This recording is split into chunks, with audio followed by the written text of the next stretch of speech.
You're listening to The Main Event with Zach Gelb and Mike Zahn on WHIP.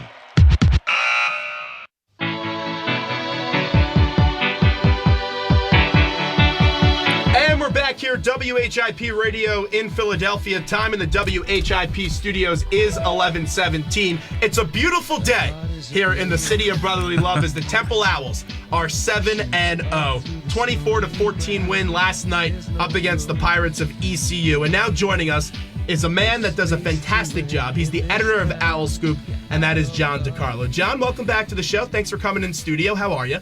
I'm good, buddy. Thanks. Did you queue up that U2 for me? Oh, yeah. I know you're a big U2 fan. fan. You and your wife, you go to U2 concerts. You guys just love U2. I get that. me a little bit more than her. She's coming around on it, but that was my birthday gift, the show at the Garden. There we go. On July 31st. Happy wife, happy life, right? Yeah, happy Johnny on that day. So it was a good show. Yeah. All right, so let's get to this game last night. This is a Temple team, that defense, we knew how good they were going into the year. And people asked it going into the season, how would they be able to improve? And they returned so many starters. But then you have guys like Jacob Martin making an impact last night. Right. Freddie Booth-Lloyd running down and making tackles. And this is a defense that in the second half of games this year, they've only allowed 29 points. Last year, the big number that they kept on giving us was points in the fourth quarter, as it wasn't that high. Can you explain how this defense improved? Because I think they're better than they were last year. Yeah, just better. I mean, I think depth is a big piece of it. You already talked about that with guys like Jacob Martin. You look at what they were able to do when Praise Martin Aguique was at less than 100%, and then you see what he was able to do last night. Even if he didn't get like 4 or 5 sacks or anything crazy, you see that he has that quickness back. But before he got healthy, Hassan Reddick was playing better. Other guys on that defensive line, Avery Robinson's really starting to come into his own now. The depth in the secondary, Delvon Randall, Jaquise Thomas. When other guys, Will Hayes hasn't been healthy recently. So just depth and another year in Phil Snow's system. When he got here, a lot of people fans look at recent stats and they say, oh, this guy came from Eastern Michigan. What does he do? What does he know? The guy was a Pac-10 veteran, coached a ton of NFL players, and it just took a while for his system to sink in, and now he has good players and good depth, and they're still on the field a little too long at times, but they're good. I mean, they just and each week you'll hear them say, hey, he kind of unwrapped something else from his defense that we haven't seen before, and we implemented this, we implemented that. So it's just a natural progression, but a lot more depth in the secondary, and we remember how bad that secondary was 2 years ago. Just the heartbreaking losses for them, losing to an FCS team like Fordham, losing on the last closing seconds at Rutgers, losing that Central Florida game, and now again there's depth in the secondary. There's the only area where they're really not too deep is at linebacker,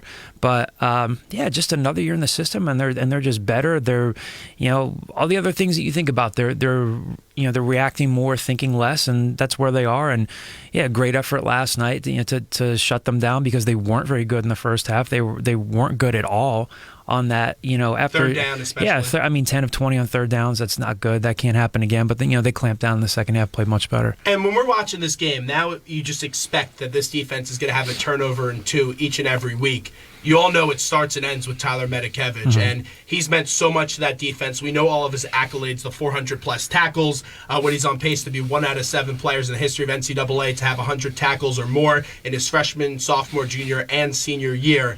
You've seen Temple football for a long time.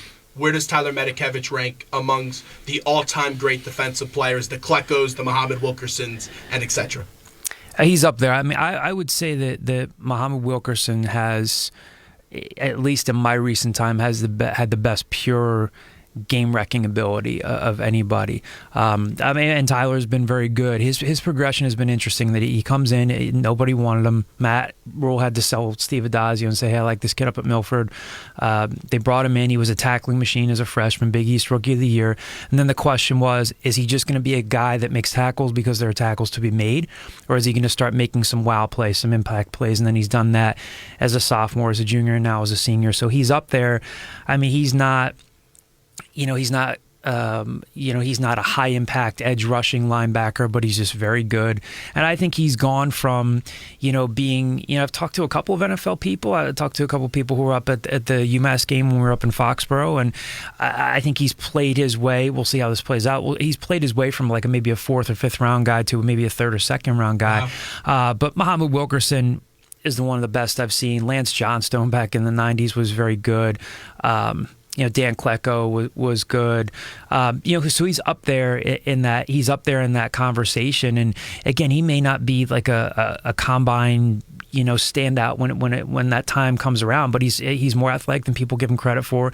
He's making impact plays. He's picking off passes. Tremendous IQ too. Yeah. Oh, he's a smart kid. He's a coachable kid. And all these guys that are going to come out when they're drafted, whether it's him or Matt Ioannidis or some of these other guys, they're all very coachable. They don't have any disciplinary issues, and he's just been very smart and very efficient. So he's up there. I wouldn't say he's statistically speaking, he's going to be one of the best of all time, and but he's up there with that company with Wilkerson, with Terrence Knighton, and some of those guys. Joining us in studio is the editor of OwlScoop.com, John DiCarlo, and piggybacking off of Zach a little bit, this defense is obviously very impressive. We can throw around all the stats in the world. 29 points allowed in the second half through 7 games, very impressive. Who are some of the more underrated guys in this defensive scheme that Phil Snow coaches up? I personally think that the guys like Jared Alwan and Hershey Walton don't get enough respect, but I think you can throw around a bunch of names. Hassan Reddick too, probably. Yeah, I think Reddick would be again one of the biggest names to throw out there, because there was a lot of focus going into the Penn State game about Praise not being healthy, and then Hassan Reddick made a huge impact in that first game. Alwan's another guy. I mean, if Jared Alwan doesn't develop at middle linebacker, and there was no reason to think that he wouldn't, he was a very good player at Camden Catholic in high school across the river in South Jersey. I think he had offers from Boston College and some other high major programs. And if he doesn't develop at middle linebacker, you can't necessarily move. I mean, you could move Nate D. Smith back to defensive end, but that him developing there allowed them to move Nate from linebacker to defensive end. So he'd be one. And I would continue to point to guys like Delvon Randall, a freshman in the secondary. Developing depth. In this, I mean, pretty much everybody's going to throw the ball a lot now, but especially in this league, even some of those teams that could sneak up and get you, like, middle of the pack to lower rung American teams, they're going to throw the ball a lot, and you need depth in your secondary. So Delvon Randall, being good there. Will Hayes, another kid who came in as a walk-on, as an afterthought at safety. And again, the guys that are starting to build depth along the defensive line, like Jacob Martin, Hershey Walton, Avery Robinson, and those guys. I wouldn't necessarily call Matt Ioannidis underrated, because a lot of people... But he doesn't get in the box score all the time. Yeah, and he's not going to. That's not necessarily his thing. But again, another just really strong, coachable kid who will I'll be surprised if he's not drafted. Now, flipping the script now to offense, we talked about underrated players. Now someone who's expected to perform is Robbie Anderson. Obviously, he's a little bit removed from the game until he came back this year, and he started off a little shaky. I understand that he probably won't put up the receiving yards he put up 2 years ago, but is this the best Robbie Anderson you've seen? Yeah, because he's blocking, he's buying in. I don't think he cares about his numbers. Now, last night was the breakout game that they needed from him. You're still reminded of how good he is, not just getting downfield, but after the catch. And I mean, they're spreading the ball out. You can see how good Ventel Bryant's going to be. I think the sky's the limit for Kit Pat, and I know he's just gradually putting up numbers. But again, they run a jet sweep for him last night. I know he's not your prototypical tight end. He's more like just a bigger wide receiver, but you can see on certain plays that Robbie's buying in. He's blocking. He's not that he was necessarily doing this before, but he's not a guy who's hanging his head if he's not getting the ball. He's not, going on rants on the sideline if he's not getting the ball. But again, I mean, he was huge for them last night, and there were some plays to be made there last night before PJ started connecting with him. There was that one route down the right sideline that PJ needs to hit that would have gone for a touchdown. But yeah, I mean, that's the type of game that you expect from him, and those shots were there because, East Carolina sold out against the run, and I expect, Notre Dame has a much better defense than East Carolina, but they'll probably do the same thing. We're going to sell just to stop Jahad Thomas, and you got to beat us through the air. So Robbie will be there, and that's the type of game that you remember him having. But he's not going to have the games he had 2 years ago, because that was a bad team that they were playing from behind. They'd chuck it a lot, and now he can spread the ball out a lot more. But yeah, again, last night, you're reminded of just how good he can be and how effective he can be. I mean, the touchdown catch, he catches that ball in a little bit of traffic, breaks a tackle and goes right into the end zone, and they're ahead after trailing. This offense, though, though, if they're going to want to compete with Notre Dame, because the defense is going to come to play, the offense has to start playing a full 60-minute brand of football. And PJ last night, at times he was not very good in this game. Like you were saying, his touch wasn't 100% there. And then when his touch was there, the wide receivers dropped the football. But let's start in the trenches. Last night, Brian Carter had a penalty that negated a 45-yard play to Roman Deloach. And it just seemed like all night, even on those screen passes, there was no blocking for Jahad Thomas. What did you see out of the offensive line last night? Again, part of it, I think, on that particular piece of things, I think that part of that was ECU selling out against the run, and also knowing that, any team that scouts Temple could easily tell you that, okay, they like to run the ball, and they also like the screen game. They know that from last year. They know that from this season. So part of it's that. And yeah, the other piece of it is, and Brian Carter's kind of lost his starting job at right guard there, with Eric Lofton moving inside, but they're rotating guys in, and I'm not quite sure if Lofton came off the field for any sort of injury. I don't think so. They do like to rotate guys in. Leon Johnson's been better at right tackle, but Brian Carter's a guy they had high hopes for last year, and this is a converted defensive lineman, but he didn't have his best game last night. And to me, the really surprising thing is the play of Kyle Friend over the last couple of weeks. Couple of bad snaps, and kind of reminiscent of like what you're seeing out of Jason Kelsey, where you see those guys kind of pounding their chest saying, my fault.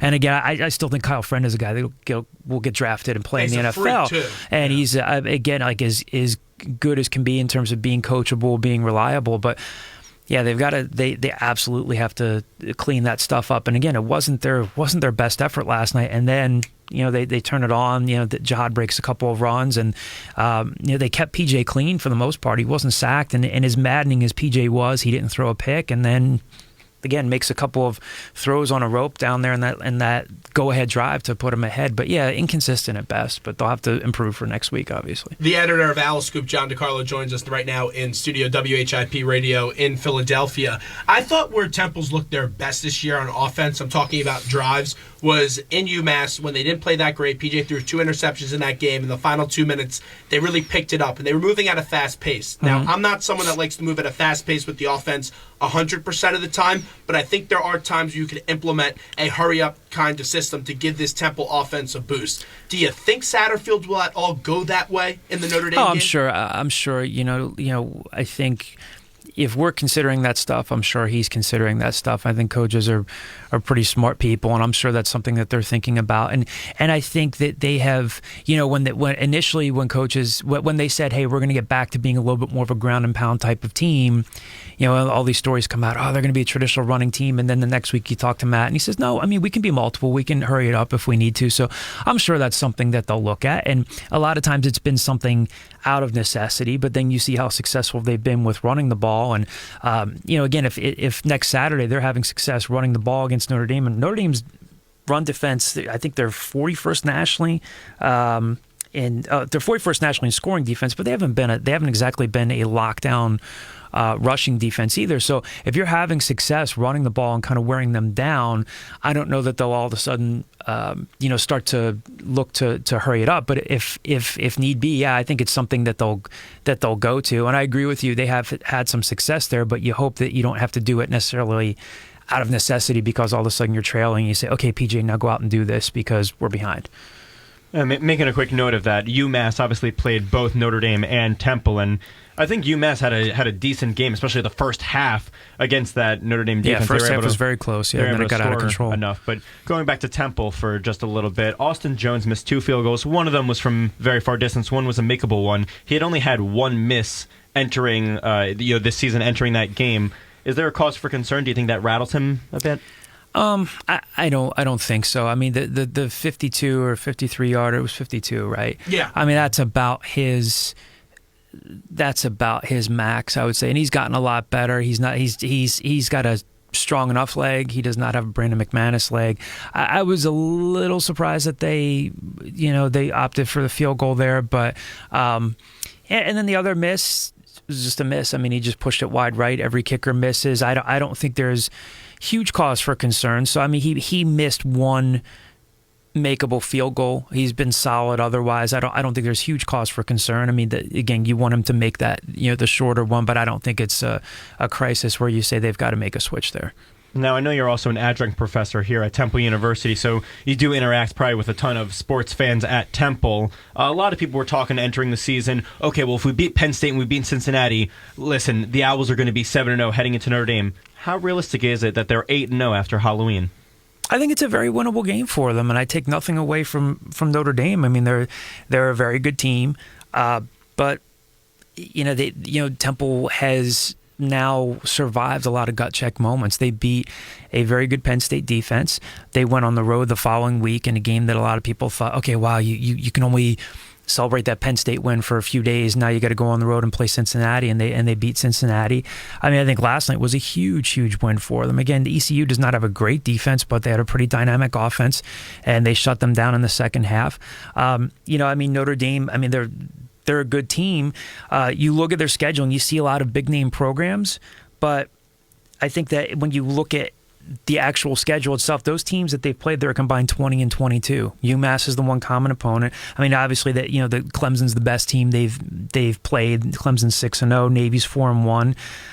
Beyond that, Texas hasn't been good, Virginia hasn't been good. So CJ Prozice is a fantastic running back. He's 7th nationally in rushing yards. He's 4 spots ahead of Jihad. Deshaun Kaiser's been good. He's 15th nationally in passing efficiency. Not a ton of yards. I think he has 10 touchdowns, 4 picks, but he's been efficient. And again, he wasn't supposed to be the starter heading into the season. Will Fuller is a very, very good wide receiver, a big play guy. He's averaging more than 20 yards a catch. He's a local kid out of Roman Catholic. So they have their players, but just like anybody else does. But I think it's a winnable game, and I think the X factor will be, okay, are they amped up a little bit more for this game? I really don't think that. A lot of people were saying this week, the ECU game's a trap game. It's a trap. I don't think I didn't think so either. Not a trap game. If you're around practicing, you talk to those guys. First of all, they could say, "Oh, it's cool. We're underdogs again." Everybody, they can throw that chip back on their shoulder and say, "Oh, people are doubting us again." And it was a short week, and those guys, when they watch film, they know how good the team is in front of them. So I don't think last night was a trap game. And now they actually get a couple of days to rest, more than they normally would on a regular week. But I think it's a winnable game. And again, I take nothing away from Notre Dame, but they've got a couple of good defensive players. I wouldn't necessarily call them a dynamic defense. They have some dynamic offensive players, but Temple's faced a couple of offenses with some dynamic offensive players, including one last night. So it'll be tough, but I think it's a very winnable game. So I wouldn't be shocked if they're 8-0 after next week. It would obviously be another huge defining moment for the program, but I wouldn't be shocked. We're here with John DiCarlo, who joins us now in studio. A few more questions with him. Game day. Everyone's talking about it. We're plugged into this program. We know Kyle's plugged into this program. Mark Narducci is plugged into this program. But no one is more plugged into the Temple athletics than you when it comes to covering. Are you getting checks from my mother every week No, to say stuff like that? I appreciate it. Not so ever. Unless she wants to send me some spaghetti and meatballs, I'm fine with that. But that's always a possibility. Okay, that's fine. I can make you some spaghetti and meatballs. I can cook. Zach, I don't know. I'm a good cook, buddy. I'm gonna have to ask Chelsea on that one. Okay. Ask her. But what I want to ask you is... Talk about my meatball recipe some other time. Gun to my head, I would say game day's coming here. What are you here? I will be mildly surprised if they're not here. There we go. Boom. Also, one more thing that came out, and it's no surprise. If you walk around campus, you can tell there's some construction going around, and we've been hearing things, and the university just has never really commented on it to this extent. Yes, Pat Kraft has said in the past he wants a stadium. We all know that on campus. Narducci comes out with the big article yesterday. Mm-hmm. What kind of step is that for Temple? I mean, it's a lot of what we know already. I mean, kudos to Mark for getting in touch with Patrick O'Connor and getting him to talk about it. But it's a lot of what we know already. I mean, for months I've been telling people, like on our message boards, and people have been telling me, I mean, donors have been solicited. They can't, officially donate to something. They can give soft pledges, but yeah, I mean, there are donors who have seen renderings of the stadium already, and we know that. We know that the non-revenue sports like field hockey and lacrosse who are playing up on the turf at Geezy are going to go down to the William Penn property. So.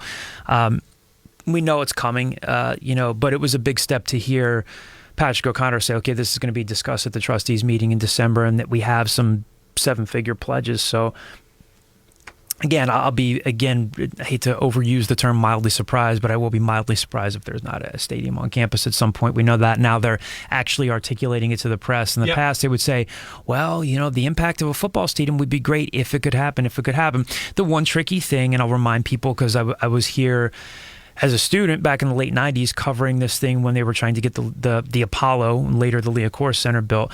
So you have to get around things with the city. And I thought, Patrick O'Connor said a lot of the right things in saying the city's got to be on board with this, the community's got to be on board with that, and that's a big piece of it. So you never know what kind of delays can come up there. But yeah, I mean, things are moving forward. Not a huge surprise, but a step in that you're actually hearing the chairman of the board of trustees talk about it on the record to the media. I agree, and I would say as well, I'd be mildly surprised if it doesn't happen, and if it's not at Giese Field in that area. But before we let you run, you're our advisor here at WHIP Radio. You do a bunch of jobs here at Temple University. And as an advisor, I would like to have you tell me if I'm wrong on this one.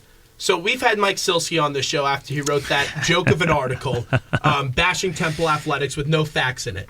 And he came on the show, and I'll give him credit. He defended his work. We presented it with facts to him, and he just ignored the facts and laughed it off. And didn't even reach out to Temple for comment, and he even admitted he was wrong on that one. Reuben Frank has also wrote similar articles, and they both still keep on bashing the athletic department and blaming the football program. I said this before, and I'll say it again. Every athletic director in the country wants a big football program. I'm not naive. I'm not stupid about that. But these cuts were made to be compliant with Title IX and to have the funding go to the other sports and improve their quality of a product for Temple athletics. And last night, Silsky and I were going at it on Twitter. Reuben Frank didn't even respond. He just blocked me. Don't write something if you're not going to defend it. And that's kind of his MO on Twitter. That's Reuben. But am I wrong here? Am I missing something? No. I mean, Thank you. pretty much hit the nail on the head. You covered all the main points. And look, I mean, I respect Mike. He's done a lot of good work. Sure. But it's an old, tired, whiny narrative at this point, to be perfectly honest with you. And I want to make this perfectly clear. I feel badly for the students who are affected by those cuts. Having been someone who's taught here, I mean, one of the former baseball players was a student in my sports writing class. I spent time sitting down with him trying to find a suitable destination for him to transfer to because he has an interest in sports media.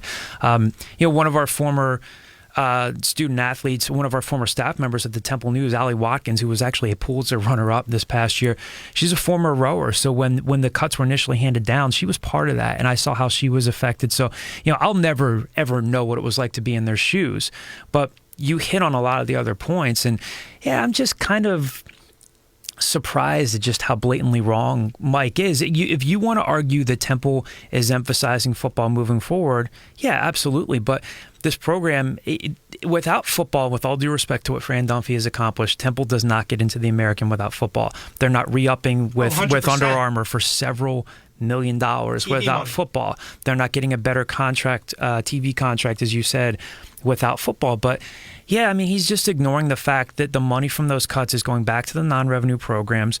And all of this stuff is just really It's not new silly. information. It's not new information. It's and a joke. Like, even if it's childish, he has his own agenda. Well, even if the cuts were never made, Temple would still be 7-0. And then ask yourself this question. Let's just get down to the human nature of it right now. If Temple was 3-4 right now, or if they were 5-2, No do you think Mike How- Sielski's writing about this? How about this? No way. Let's say if the women's basketball team, let's say if they beat UConn last year, is he writing about it? No chance. And he No. even said that on air with us. Yeah. And something that also just gets me so aggravated and so jacked up about this whole situation are these are two guys that they don't cover the program. And then they go out there and they write these articles with no facts. They don't even reach out to the university. And we brought this up to Mike when he was on my show. And let me just preface it by saying this. I have friends at this university that teams were cut. And I'm not saying every child understands why these cuts were made. But all it took were 3 phone calls from me to my roommate whose team was cut, to a former Temple baseball player, and one other athlete. and they all said to me, we understand why the cuts were made. When you write these articles, and you're supposed to be a journalist, and I'm a talk show host first, and I say some ridiculous stuff, but you were supposed to paint both sides of the story.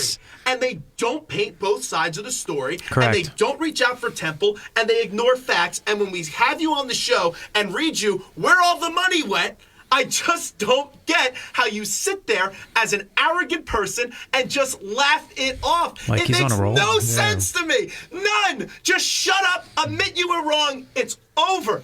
Done. I think they can hear you down at 17th and Diamond, buddy. Good. But It I mean, wouldn't be the first time, by the way. don't. Yeah, I mean, I don't disagree with you. Like I said, I'm a little surprised at how long. I mean, he's just a man caught in his own narrative right now, not really interested in facts. And he's entitled to his opinion. I would just have to agree to disagree with him on it. All right, there we go. Well, that's an end of you, John DiCarlo. You do a great job. Real quickly, Thanks, buddy. Before we let you go, just tell everyone where they could reach you and all that great stuff. You read us at OwlScoop.com, so we're part of the Rivals and Yahoo Sports Network. You can find us on Twitter at OwlScoop_com, because you can't put a period in that. And then I'm on Twitter at JDiCarlo. I will say, Kyle used to, a lot of times, Kyle, your assistant editor, who's been on this show, and I absolutely love Kyle. Does a fantastic his job for us, stats are just as does Greg Payo and Greg Yeah, sure. Frank, your very own Greg Frank, is Frank, interning for the us, Brian Dawkins of WHIP. handling our game day previews each week and working his tail off. Joaquin Jones, another intern, Nice. another WHIP staff member, so they're interning for us as well, doing a nice job. So Kyle and I used to have this very sarcastic relationship, and people would tweet me. Still do. Or they would text me and they would say, "This guy hates you," and I'm like, "Not at all." Kyle and I would say, are starting to become friends, where we're texting now after tweets, and I'm a big fan of cups Kyle. of coffee on Tuesday mornings. So I'm just wondering, when am I getting an invite to the podcast? We'll work you in, buddy. Come We'll on, work get you me in. in. We'll Those work are you in. hot takes. If we invite him into the podcast, we won't get in a word in edgewise. Yeah, It'll become It'll be his podcast. It'll become the Zach Gelb scoop, and we'll just be sitting in the back. I'll shut up. There's no. I'll let you guys to talk. shut up. It's your podcast. You're an important voice in this whole puzzle.